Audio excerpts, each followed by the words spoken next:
જય દ્વારકાધીશ મિત્રો, હું છું આપણો દોસ્ત દિનેશ ચૌહાણ પાલીતાણાથી એનિમલ ફ્રી ટ્રીટમેન્ટ યુટ્યુબ ચેનલમાં આપ સૌનું હાર્દિક સ્વાગત કરું છું। યુટ્યુબ ચેનલમાં નવા હોય તો યુટ્યુબ ચેનલ સબસ્ક્રાઈબ કરી લેજો અને સાથે સાથે વિડીયો શેર કરી દેજો અને ખાસ વિડીયોના અંત સુધી બનાવી રહેજો તો અવશ્ય તમને કાંઈક સારી માહિતી અને સારી જાણકારી મળે એના માટે એક વિડીયો ઉતારી રહ્યો છું। આમ તો અલગ અલગ વિસ્તારમાં અલગ અલગ રીતે અબોલ જોવાની સેવા આપતા હોવી જોઈએ, પણ બને છે એવું કે વધારે માત્રામાં કેસ આપણે રાતના સમયમાં હોય છે એટલે ત્યાં આપણે વિડીયો નથી ઉતારી શકતા, પણ એક નાનકડો એવો સંદેશ તમારી સમક્ષ શેર કરવા માંગુ છું। એટલે અવશ્ય રિક્વેસ્ટ કરું છું કે વિડીયો અધૂરો મૂકી અને જતા નહીં, વિડીયો ફૂલ નિહાળજો અને વધુમાં વધુ લોકોને શેર કરજો, જેથી કરી વધુમાં વધુ લોકો જાગૃત થાય એવી આશા રાખું છું। આપણે અનેકવાર મેં વિડીયોની માલિકમાં વાત કરેલી છે, પણ આજે એક નાનકડો એવો સંદેશ દેવા માંગુ છું કે અત્યારે જોવા જઈએ તો વધારેમાં વધારે દુઃખી અબોલ જેવો છે।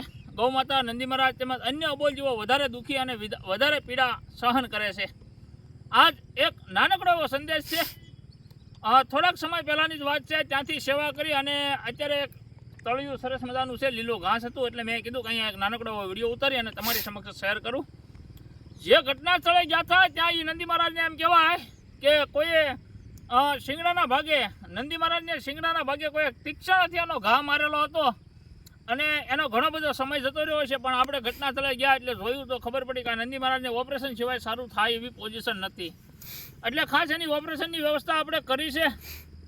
પણ એક નાનકડો એવો સંદેશ એવો છે કે આજ હું એમ કહું કે આજ હું જ છું, હું મારા માટે તો બધું જ કરીશ, મારા સંતાનો માટે બધું કરીશ, બરાબર। જો જેમ જેમ મારી ઉંમર बढ़તી જશે એમ હું આગળ જતો રહીશ, તો પણ એ મારા માટે હું ભેગું કરતો રહીશ, મારી પાછળના પરિવાર માટે ભેગું કરતો રહીશ।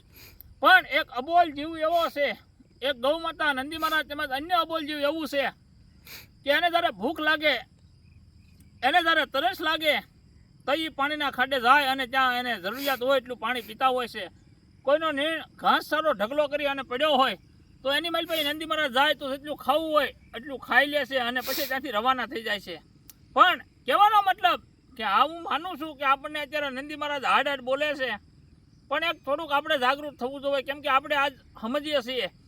હમણાં ટૂંક સમય પહેલાંની વાત કરું તો હું સોનગઢથી આવતો હતો, એ સમયે 8 થી 10 નાના વાસડા જેને કહેવાય, નાના નંદી મહારાજ કહેવાય, એ 8 થી 10 નંદી મહારાજ રોડ ઉપર બેઠા હતા। એમાંથી 2-5 નંદી મહારાજને વધારે માત્રામાં વાગેલું હતું, વધારે માત્રામાં પીડા હતી, કેમ કે એને સાલું કાઢીએ ઉતારી દેવામાં આવ્યા છે। અત્યારના એમ કેવું હોય તો કહેવાય કે અત્યારના ઘણા બધા લોકો એવું કરે છે કે નંદી મહારાજ કોઈને ગમે નહીં એટલે આ ગામમાંથી ભરી અને ઓલા ગામમાં ઉતારી આવે, એટલે નાના વાસડાને એમ કહેવાય રોડ ઉપર ઘા કરી દેવામાં આવ્યા હતા, અને એટલી બધી પીડા, એટલું બધું દુઃખ અને એટલું બધું દર્દ સહન કરતા હતા, પણ આપણે ઘટના સ્થળે જઈ રહ્યા હતા આમ આગળ, એટલે વસાલા એ નંદી મહારાજ દેખાણા એટલે આપણે તરત ગાડી ત્યાં થોભાવી દીધી અને ત્યાં એને તાત્કાલિક સારવાર આપી દીધી, બરોબર।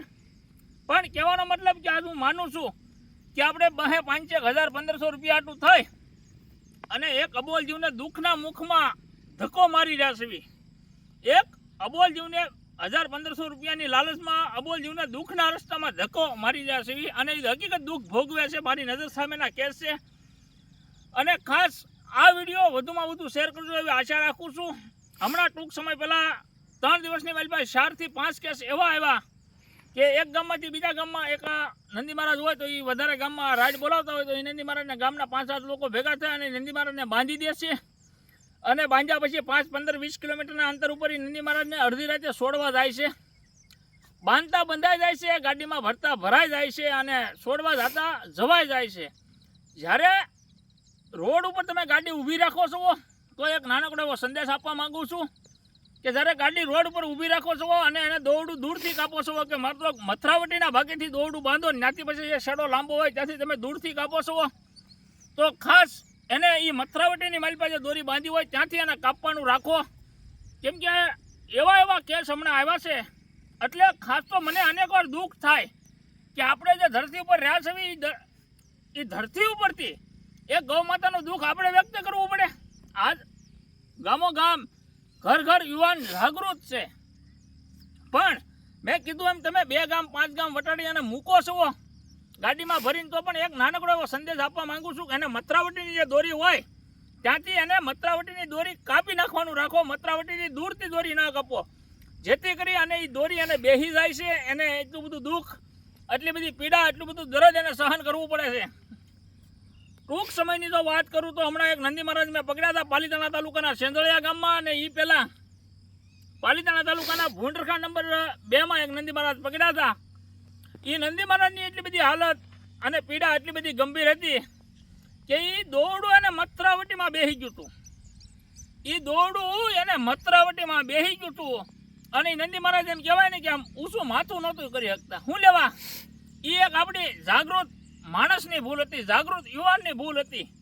એના કારણે એક અબોલ જીવને પીડા, દુઃખ અને દર્દ સહન કરવું પડે છે. વિચાર કરો સાહેબ, એક અબોલ જીવને આપણા કારણે એટલું દુઃખ, એટલું પીડા અને એટલું દર્દ સહન કરવું પડે છે. અને ખાસ તમને ખબર જ હશે, આપણે અલગ અલગ વિસ્તારમાં અલગ અલગ રીતે અબોલ જીવોની સેવા આપીએ છીએ, તો તમને ખબર જ હોય કે એક નંદી મહારાજને રેસ્ક્યુ કરવામાં કમસે કમ અડધી કલાક, પોણી કલાક અથવા એની કરતાં પણ વધારે તો માથાભારે હોય તો દોડવામાં, ભાગવામાં સમય લાગતો હોય, અને એને ત્યાર પછી પકડી અને સારવાર આપો ને તો એમ થાય કે આ માણસની ભૂલ છે ને, એ અબોલ જીવને બહુ દુઃખના રસ્તામાં અપનાવી રહ્યું છે. એટલે હું એવું જ કહું છું કે આપણા કારણે એક અબોલ જીવને તકલીફ પહોંચે, દુઃખ પહોંચે ને એવું કામ ન કરતા. અને ખાસ તો તમને બધાને ખબર જ હશે કે આપણે જે કાંઈ સેવા આપીએ છીએ એ તમારા સાથ, સપોર્ટ અને સહયોગથી આપીએ છીએ. જેમાં ખાસ તો પહેલેથી તો વાત કરીએ તો દવાથી લઈ અને ઘણા બધા ખર્ચાઓ છે. ભાડાના ખર્ચા છે, દવાના ખર્ચા છે, પ્લસ એને આપણે નીણપૂળો નાખતા હોઈએ અથવા એને જે કાંઈ જરૂરિયાત હોય એ બધી આપણે પૂરી પાડતા હોય છે. આ બધા ખર્ચા જે છે એ તમે બધા લોકો ખર્ચો ઉપાડો છો એટલે આ બધું હાલે છે.